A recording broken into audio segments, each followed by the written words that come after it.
Good morning students. आज हम history का चैप्टर 3 नेशनलिज्म इन इंडिया जो है कल हमने स्टार्ट करा था उसको आगे पढ़ेंगे कि कैसे गांधी जी के जो व्यूज़ थे सत्याग्रह को लेकर के उन्होंने अपनी बुक में दिए थे। हिंद स्वराज जो उनकी बुक थी महात्मा गांधी की 1909 में जो ये बुक लिखी गई थी, इस्टेब्लिश विद कॉपरेशन, यानी ब्रिटिश जो गवर्नमेंट थी उनके बारे में उन्होंने गांधी जी ने बताया अपनी बुक में। जो हिंद स्वराज बुक के ऊपर क्वेश्चंस भी आते हैं आपके कि किसकी है, किसने लिखी है, कब लिखी है। तो ईयर 1909 और बुक कौन सी है, हिंद स्वराज आपकी बुक का नेम है, ठीक है। और किसने लिखी है, गांधी जी ने, ठीक है। तो ये आपको लर्न होना चाहिए। तो इसमें उन्होंने बताया कि अगर हम जो ब्रिटिश साम्राज्य जो हमारे यहाँ पे स्थापित हुआ है वो सिर्फ हमारे सहयोग से ही यहाँ पे इस्टेब्लिश हुआ है और सरवाइव भी इसी वजह से ही कर रहा है। अगर हम इसको रिफ्यूज़ कर दें तो इंडिया जो है बिल्कुल फ्री हो जाएगा। जो नॉन कॉपरेशन मूवमेंट की बात हो रही है उन्होंने अपनी हिंद स्वराज में पहले ही बता दी थी, ठीक है। तो नॉन कॉपरेशन जो मूवमेंट था उसके बारे में हम पढ़ेंगे कैसे स्टार्ट हुआ, ठीक है। स्टार्टिंग हुई थी सबसे पहले सरेंडर ऑफ टाइटल्स, यानी जो भी उपाधियाँ मिली हुई थी गवर्नमेंट की उन लोगों ने त्यागना शुरू कर दिया। Boycott of civil services, school, police, foreign goods, जितने भी आपकी सिविल सर्विसेज थी, स्कूल्स के हेडमास्टर्स जो भी थे, टीचर्स, पुलिस, फॉरेन गुड्स, जो बाहर की जितनी भी चीज़ें थी उनको उन्होंने बहिष्कार करना शुरू कर दिया। यानी हमारी खुद के स्वदेशी चीज़ों को हम यूटिलाइज़ करेंगे, चाहे आपके स्कूल्स हो चाहे पुलिस हो, ये सब चीज़ें हम गवर्नमेंट की चीज़ों को नहीं काम में लेंगे, ठीक है। तो इनका बॉयकॉट का मतलब है आपको बहिष्कार करना है, यानी उनको उनका जो है यूज़ नहीं करना है, ठीक है। नेक्स्ट आपके जो गवर्नमेंट जो है, अगर इन केस अगर गवर्नमेंट जो स्टार्ट करती है अगर डिप्रेशन या उनको दबाव में लेती है तो सिविल डिसोबीडियंस मूवमेंट जो है वो स्टार्ट किया जाएगा। यानी अगर नॉन कॉपरेशन मूवमेंट अगर सफल नहीं हो पाता तो फिर हम लोग जो है आगे सिविल डिसोबीडियंस मूवमेंट स्टार्ट करेंगे। तो कांग्रेस लीडर्स जो थे वो आपस में यूनाइटेड नहीं थे। सपोर्टर्स और ओपोनेंट्स ऑफ द मूवमेंट दोनों ही थे। कुछ लोग सपोर्ट कर रहे थे इसका, कुछ लोग विरोध कर रहे थे इस मूवमेंट का। तो कांग्रेस जो सेशन होता है कांग्रेस का, नागपुर अधिवेशन होता है दिसंबर 1920। मैंने कल भी आपको बोला था कि अलग अलग अधिवेशन हुए हैं अलग अलग जगहों पे, ठीक है। अगर आपको एग्ज़ाम में मैप स्किल में पूछ रहा है कि दिसंबर 1920 का जो कांग्रेस का अधिवेशन या सेशन हुआ था वो कहाँ हुआ, तो आपको नागपुर जो है वो आपको मार्क करने के लिए आ सकता है, ठीक है। तो यहाँ पे जो कांग्रेस का अधिवेशन हुआ था नागपुर में दिसंबर 1920 में, तो ये सब चीज़ें आपको लर्न करनी ही पढ़ेंगी। कब कब अधिवेशन हुए, कब कब उसके सेशन हुए हैं कांग्रेस के, और क्या क्या इसमें डिसीजन लिया है। यहाँ पे कॉम्प्रोमाइज़ हुआ आपके नॉन कॉपरेशन मूवमेंट को आगे बढ़ाने के लिए, शुरू करने के लिए। क्लियर, ये बात होगी। अब है आपके नॉन कॉपरेशन खिलाफत मूवमेंट की, कल हमने बात करी थी। ये जनवरी 1921 की स्टार्टिंग हो चुकी थी यहाँ पे। मूवमेंट इन द टाउन्स, अब हम इसको पढ़ेंगे। नॉन कॉपरेशन जो मूवमेंट था वो शहरों में, टाउन्स में किस तरीके से हुआ, अलग अलग जगहों में अलग अलग तरीके से इस नॉन कॉपरेशन मूवमेंट को हम देखेंगे। पहला जो है टाउन्स की बात करें तो started with middle class participation. ये जो मूवमेंट था टाउन्स में, ये मिडिल क्लास के जो मध्यम वर्गीय लोग होते हैं उनके पार्टिसिपेशन से शुरू हुआ। उन्होंने जो गवर्नमेंट स्कूल्स थी उसको बॉयकॉट करा, ठीक है, बहिष्कार करा, छोड़ा सब लोगों ने, कॉलेजेस वगैरह छोड़ दिए। लॉयर्स ने अपने जो लीगल जो उनकी प्रैक्टिसेस होती है वो करना बंद कर दिया। टीचर्स ने भी गवर्नमेंट स्कूल को रिफ्यूज़ कर दिया, रिज़ाइन दे दिया वहाँ से, ठीक है। बॉयकॉट करा काउंसिल के जो इलेक्शंस होने वाले थे उसको भी, एक्सेप्ट मद्रास की जो प्रेसिडेंसी थी उसमें जो नॉन ब्राह्मण लोग थे वो जस्टिस पार्टी बनाते अपनी, वो चाहते थे कि ये इलेक्शंस हो, वो नहीं चाहते थे कि ऐसा ये जो इलेक्शंस है वो नहीं चाह रहे थे इसका बहिष्कार करना। क्यों?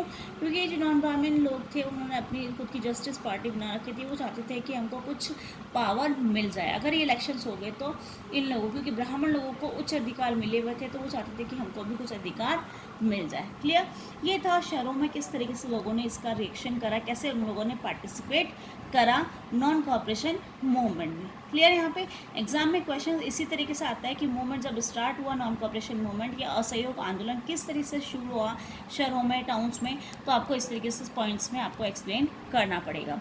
नेक्स्ट आपके आते हैं फॉरेन गुड्स को बॉयकॉट करा, बहिष्कार करा, उन्होंने मना कर दिया लोगों ने आपकी जो फॉरेन गुड्स हैं, जो भी फॉरेन से जो भी चीज़ें आ रही हैं, उन सब चीज़ यानी विदेशी वस्तुओं का, किसी भी चीज़ों का जो है वो बहिष्कार करेंगे। कैसे? जैसे लिक्विड शॉप्स है वो भी बंद करवा दी गई थी, विरोध हुआ उसका भी। पैकेटेड फॉरेन क्लोथ्स जो है वो बड़ी ह्यूज बॉनफायर्स हुआ वहाँ पे, यानी जो विदेशी कपड़े थे उनके भी उन्होंने आग जला करके जो उनका बहिष्कार किया। इम्पोर्ट जो है उस समय हाफ हो गया था, वैल्यू भी उसकी कम हो गई थी, और वियर करने लगे इंडियन क्लोथ्स, यानी अब खादी जो है हमारा खुद का जो बनाया हुआ चीज़ें हैं वो हम यूटिलाइज करेंगे। ठीक है, तो in the cities it was slowed down due to, अब हमने पढ़ा था अभी टाउन्स में ये पार्टिसिपेशन किस तरीके से हुआ। सिटीज़ में हम देखें, शहरों में तो अलग अलग कस्बों की बात हो गई। अब हम सिटीज़ की बात करें तो यहाँ पे ये जो मूवमेंट था वो थोड़ा स्लो हो गया। क्यों? क्योंकि अभी हम बात करते हैं इंडियन क्लोथ्स, तो खादी क्लोथ जो है वो एक्सपेंसिव होता है, बहुत जो है खर्च महंगा होता है। ठीक है, पुअर लोग जो है, जो गरीब लोग हैं उसको अफोर्ड नहीं कर सकते। ठीक है, तो government schools, lawyers again join, यानी जितनी भी गवर्नमेंट की स्कूल्स थी, लॉयर्स थे, टीचर्स थे, वो इतने सारे प्राइवेट जो आपके खुद के जो है गवर्नमेंट के, अगर आपको खुद के इंडिया के अगर कंसर्न में देखें तो नए जो है खुद के इंडिया की चीज़ें, ये सब चीज़ें खोलना हमारे लिए बहुत मुश्किल था। तो जो ऑलरेडी जिन लोगों ने लॉयर्स, टीचर्स, स्कूल्स और जो छोड़ चुके थे, वापस वो ज्वाइन कर लेते। कब तक वो इनसे दूर रहते, तो दोबारा से वो उसको ज्वाइन कर लेते। तो इस तरीके से जो नॉन कॉपरेशन मूवमेंट था यहाँ पे वापस जो है स्लो हो जाता है। रिबेलियन इन कंट्री साइड, हम देखेंगे पूरा ऑल ओवर कंट्री साइड में किस तरीके से हुआ, ये विद्रोह कैसे स्टार्ट हुआ। अवध की बात करेंगे। In Awadh peasants were led by Baba Ramchandra. ठीक है, पीजेंट्स जो हैं उनका जो विरोध था, वो आंदोलन जो है चल रहा था, उनको लीडरशिप जो मिली थी बाबा रामचंद्र के द्वारा। एक सन्यासी थे, उन्होंने डिमांड करना शुरू करी यहाँ पे पीजेंट्स ने कि उनका जो रेवेन्यू है वो कम कर दिया जाए। ठीक है, एबोलिशन ऑफ बेगार, बेगार का मतलब यहाँ पे है लोगों से जो है उनको मजदूर बना करके काम किया जाता है, लेकिन उसके बदले करवाया जाता है काम, और उसके बदले उनको कुछ भी नहीं दिया जाता, विदाउट मनी। ठीक है, तो बेगार कहलाती है। Social boycott of oppressive landlords, जितने भी दमनकारी जो आपके थे लैंडलॉर्ड्स, उनका जो उन्होंने बहिष्कार करना शुरू करा। ठीक है, तो ये सब चीज़ें था कि अवध में इस तरीके से लोग जो है उसको यहाँ पे जो उनका विरोध कर रहे थे। जून 1922 में जवाहरलाल नेहरू जो है वहाँ पे मीटिंग करते हैं इन किसान लोगों के द्वारा, वहाँ पे इकट्ठे होकर किसान सभा यहाँ पे होती है, और वहाँ पे वो लोग जो है गांधी जी के बारे में और कहते हैं कि गांधी जी हमको सत्याग्रह से ऐसे फ्री करेंगे, इन सब चीज़ों। तो यानी एक उदाहरण उन्होंने, जो नेम था गांधी जी का, वो उन्होंने एक उदाहरण के रूप में दिया और बताया उन सब लोगों ने कि हम लोग जो है फ्री होना चाहते हैं इन सब चीज़ों, और उसके लिए हमारे जो गांधी जी ने जो आइडिया दिया है वो हमारे यूज़फुल होगा। तो ये था कि वो गांधी जी को इन्वोक कर रहे थे, इसमें एक उदाहरण के रूप में ले रहे थे, और कैसे वो अपनी मांगे मनवाना चाहते थे, कैसे वो लोग बॉयकॉट करते हैं, बहिष्कार करते हैं। तो हम अलग अलग जगहों के बारे में पढ़ रहे हैं। तो ये था अवध के पीजेंट्स यानी किसानों के बारे में। नेक्स्ट आपके हम पढ़ेंगे in the wooden hills, Andhra Pradesh की अगर हम बात करें तो फॉरेस्ट के जो ट्राइबल लोग थे वहाँ पे गुरिल्ला मूवमेंट हुआ था 1920s में। आलूरी सीताराम जो राजू थे यहाँ पे, वो अपने कुछ जो मिस्टिकल जो अपने रहस्यमय जादू के बारे में बताते हैं कि मैं किस तरीके से झेल सकता हूँ बुलेट्स वगैरह। ठीक है, तो अपना जो चमत्कार के रूप में बता रहे थे वो, और उन्होंने जो है बताया कि नहीं हम फाइट करेंगे, ये सब चीज़ें करेंगे। तो विद्रोह करना वो लोग भी चाह रहे थे, किस तरीके से वो जो चाहते हैं कि हमको स्वराज मिल जाए। स्वराज जो है वो प्लांटेशन वर्कर्स की बात अगर हम करें तो इनलैंड इमिग्रेशन एक्ट 1859 में बनाया गया था, जिसके अकॉर्डिंग ब्रिटिशर्स ने क्या किया कि जो प्लांटेशन वर्कर्स है उनको were not permitted to leave tea gardens, यानी आपकी चाय के बागानों से आपको परमिशन नहीं है वहाँ से जाने का। ठीक है, यानी आपको जहाँ पे भी प्लांटेशन वर्कर के रूप में जो काम दिया गया है उस जगह को आप छोड़ कर के वापस नहीं जा सकते। ठीक है, इस एक्ट के द्वारा।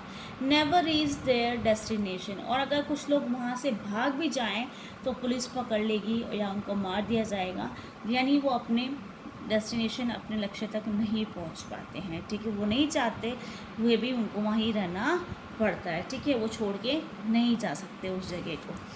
अब स्वराज की हम बात कर रहे हैं तो यहाँ के जो प्लांटेशन वर्कर्स के बाद हम स्वराज की बात करें तो सफरिंग्स और ट्रबल्स वुड बी नेवर।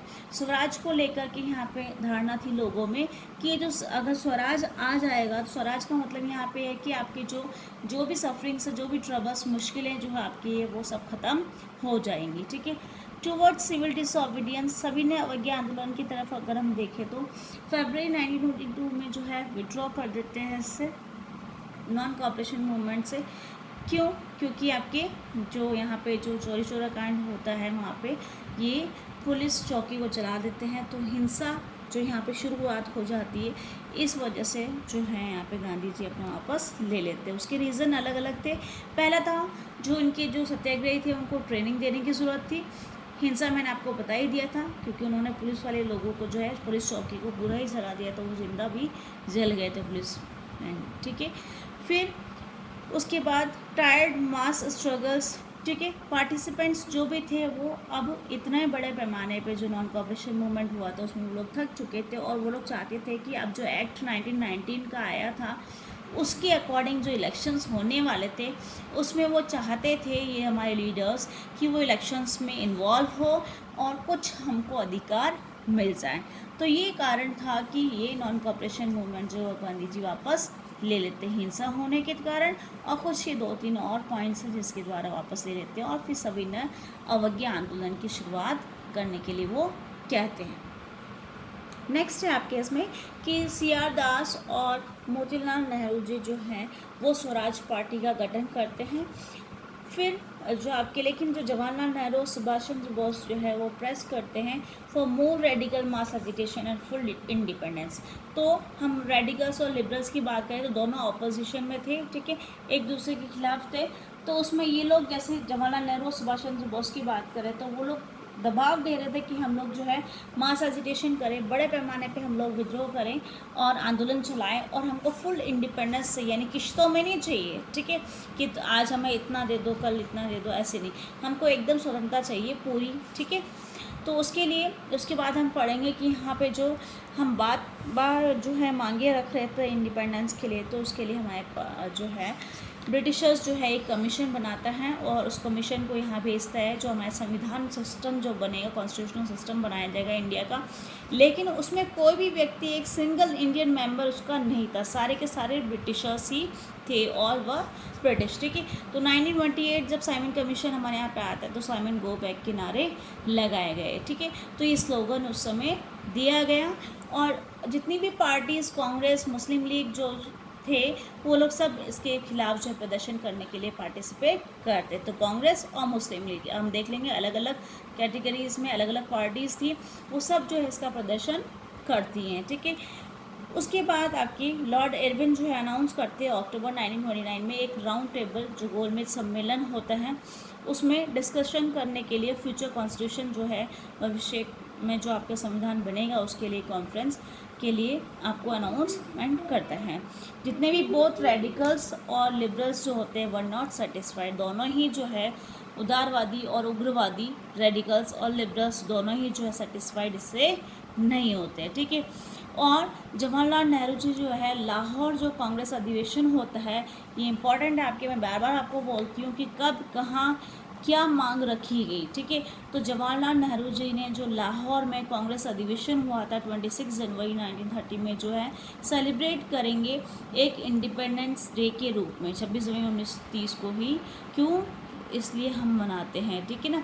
तो ये इंडिपेंडेंस जो डे है कि उसके रूप में हम मनाएंगे इसको, और उसी में ही लाहौर अधिवेशन में पूर्ण स्वराज जो है वहाँ पे जो है घोषणा की गई थी, ठीक है।